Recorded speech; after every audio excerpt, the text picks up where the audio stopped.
Alors, Clément Kabamba, vous allez regarder la caméra avant de passer justement à l'analyse du réajustement ministériel. Oui. 60 secondes où vous parlez justement à mal de la congolité. Vous savez, la congolité, effectivement, moi, ça me fait penser à l'ivoirité parce que c'est de là d'où découlent ces concepts. L'ivoirité a fait vivre nos frères ivoiriens beaucoup de choses, des morts, des crises de différentes formes, d'instabilité politique. Et c'est de ça que nous craignons aussi pour cette histoire de loi de père et de mère sur la congolité. Parce que notre pays, c'est un pays où les uns les autres se revendiquent toujours ressortissants de ceci ou de cela. Ça ne sert à rien de pouvoir ressusciter des démons que nous pensions déjà congédiés. Donc, il est temps de pouvoir penser sur des choses qui facilitent le développement de ce pays plutôt que de nous ramener sur des débats scélérates, des débats qui ne nous aident pas à avancer. Bien dit. C'était donc la première partie. Entre-temps, le président Félix Tshisekedi a lancé, depuis le 23, a lancé la deuxième saison du gouvernement Jean-Michel Sama-Lukonde avec les retours aux affaires des figures des pros, dont Jean-Pierre Bemba, qui est du côté de la Défense, vice-premier ministre, ministre de la Défense, Vital Kamerhe à l'économie, Moussa Niamoussi à l'intégration régionale. Comment vous avez accueilli cette nouvelle? On recadre le tir et on avance. Ils donnent l'impression de recadrer les tirs. C'est ce qu'il a fait. Mais c'est pour quel résultat? Félix Tshisekedi est au 3e gouvernement maintenant, oui, depuis 4 ans. Oui. Avec Ilunga Kamba, c'était le FCC qui bloquait. Très bien, le FCC est parti. Après plusieurs mois avec Sama-Lukonde, avec l'Union sacrée, les choses piétinent.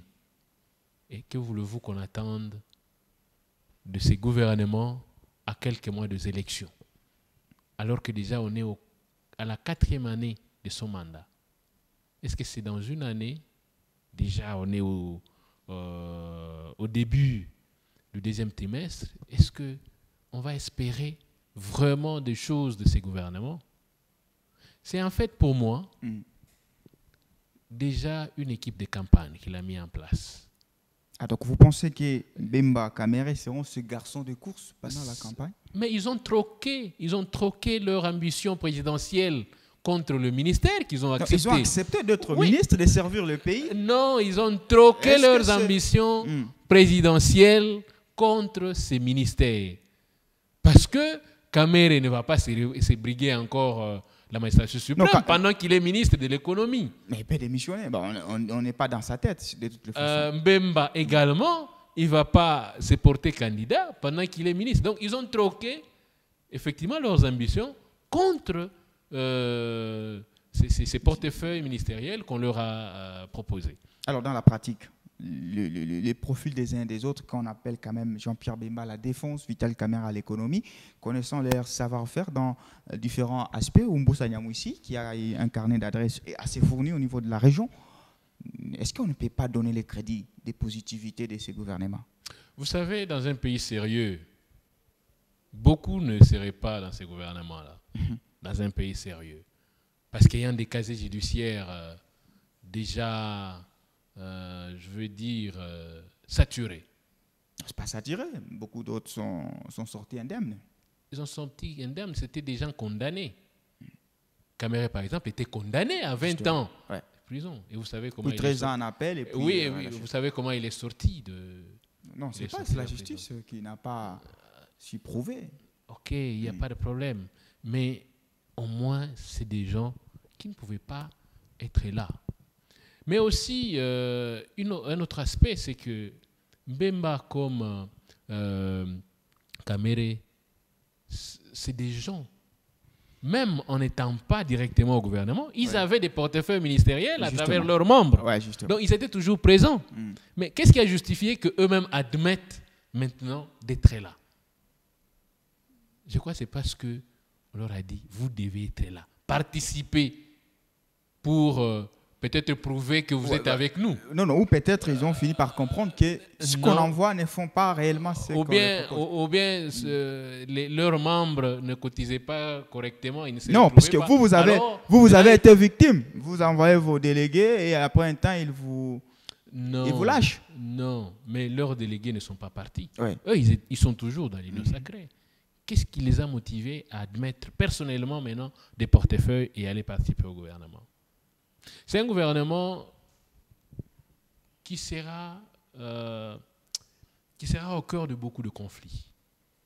Beaucoup de conflits dans le sens de leadership. Vous savez, quand un gouvernement ou au sein du gouvernement, on retrouve beaucoup de chefs de partis. C'est souvent des occasions où les uns les autres veulent vouloir se faire affirmer au sein du gouvernement ou affirmer leur positionnement au niveau du gouvernement, chacun se réclamant être beaucoup plus important que l'autre, Kamere, Mbemba et consorts. Donc chacun va vouloir chercher à trop peser sur l'autre et ça va être des conflits inutiles qui ne vont pas faire avancer les choses correctement. Clément Kabamba. Prenons Jean-Pierre Bemba, il y a la défense. Nous avons un défi et d'ailleurs c'est parmi les piliers de les missions qui sont assignées à ces gouvernements, rétablir la paix à l'Est, essayer d'éviter ce marasme social avec l'économie justement Vital Kamere et puis continuer à améliorer donc les sociales. Est-ce que ne pensez-vous pas que Jean-Pierre Bemba, de par son profil, de par son vécu politique, c'est quand même l'homme qu'il faut vu les enjeux qu'il y a à l'Est de la RDC? Vous savez, à travers son expérience ou son histoire déjà, moi j'ai des doutes. Okay. Bemba a travaillé dans les 1+4. À la tête, c'était Joseph Kabila, lui était vice-président, l'un des vice-présidents. Mais il était les plus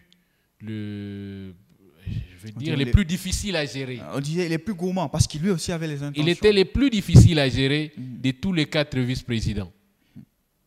Les plus difficiles à gérer.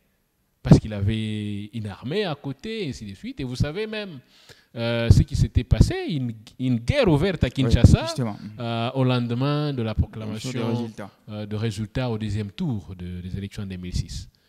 Donc, c'est passé belliqueux, c'est belliqueux de Jean-Pierre Bemba. C'est en fait une espèce de traîne dont il ne va pas se débarrasser tout de suite. Mais je ne sais pas. Je ne vais pas quand même lui prêter trop d'intention, mais je ne sais pas si c'est passé belliqueux va l'aider à pouvoir nous aider à nous débarrasser du M23. Mais je ne le crois pas.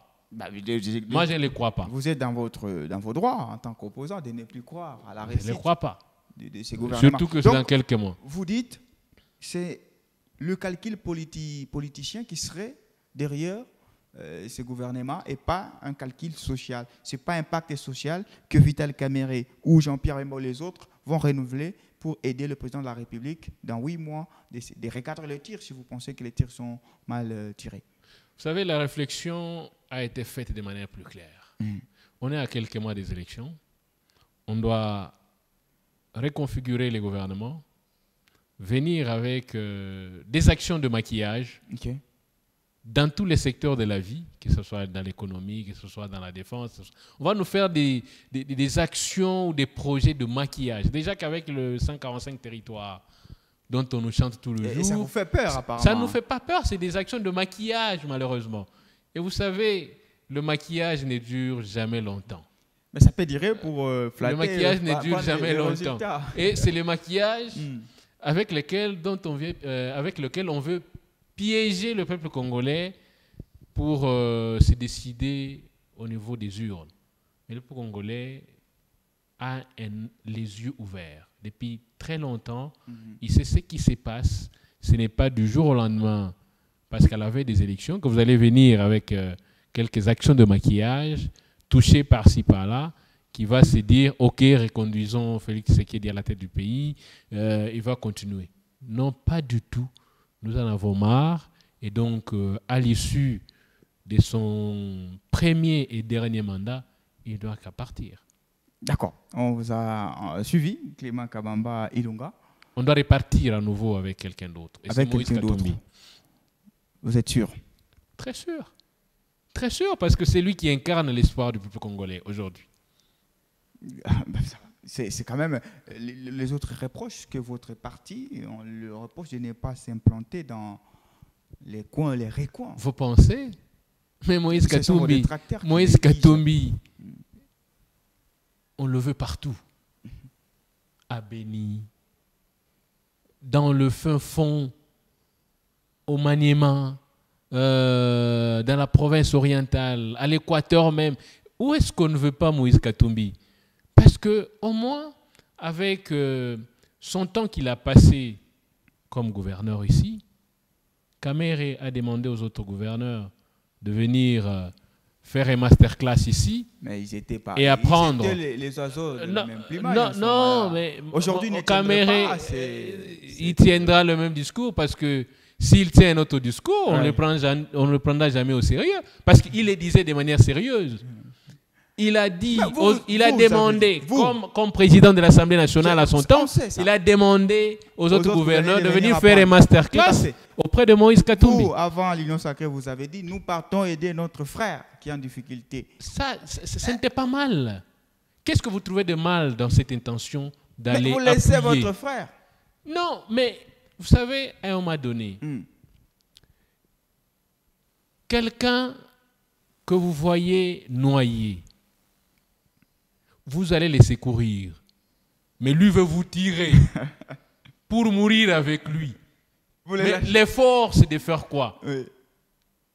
Mais même les maîtres nageurs conseillent qu'à un moment donné, avant de repêcher quelqu'un, il faut voir si réellement vous êtes à mesure de le repêcher. Sinon, vous vous engouffrez, vous tous, dans les fonds de la mer ou de la rivière.